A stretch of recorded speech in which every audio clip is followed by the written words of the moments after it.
All right, guys, Wednesday, doing this project here at the Bonomo. So we got a bunch of these dead grasses right here. You can see these mounds right here. I don't know if you can point that out or recognize that, but anywhere there's one of those mounds of dead grass, you're going to be planting instead one of the Panicum Shenandoah. That's Shenandoah switchgrass. We've got them in the 3-gallon containers. They look like that right there. It's actually the same grass that the neighbor has planted. Maybe don't mention that to Linda, maybe, or do, I don't know.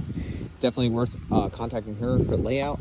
You can see there's some over here, there's some right here, and you're just gonna yoink these guys out of the ground and then plant the Panicum in their place, especially down this side, and there's some over on that side, way over there as well. So just replace those, and then what you're going to do is you're gonna take the Miscanthus Morning Light, and anywhere you've got like a space like that right there, you're gonna be planting those in there.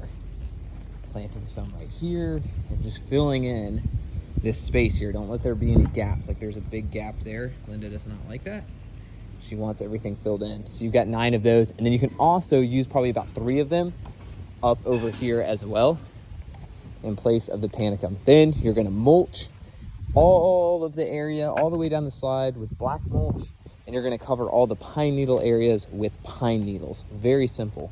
Look at all these dead grasses. So you could use some of the Miscanthus up here if you have leftovers. I think you have 9 total, so. But otherwise, replace them with a Panicum. Just get everything filled in real nice.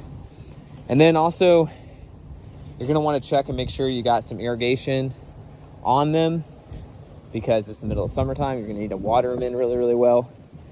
We're not charging her for the plants, but we're charging her for every bit of labor, including transit and the mulch, obviously. So we'll actually still come out okay on the project, but yeah, because the plants, we get good deals on plants. So she'll be happy because we did lose all the Pennisetum we planted last year. One other thing I need to note, very important, is over here where we've lost one of these Eastern Red Cedars for the 3rd time. You're gonna plant 3 Podocarpus. I'm gonna have to get those ordered, and you're gonna pick them up from a nursery, because you're gonna plant 3 in a grouping right in this area right here.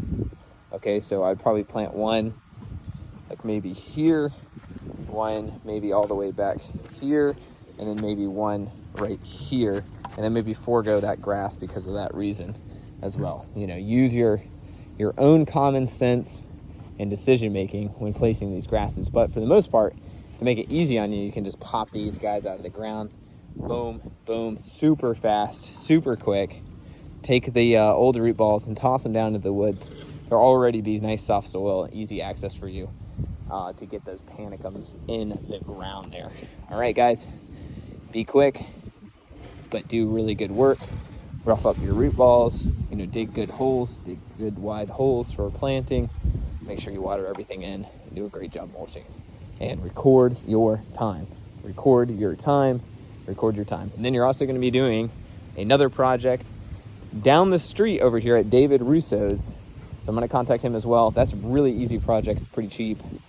You'll need some compost for that, so find a way to work that in. Just not a lot, just a little bit.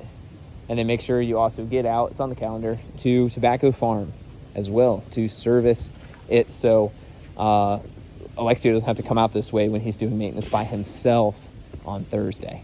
Thanks, guys.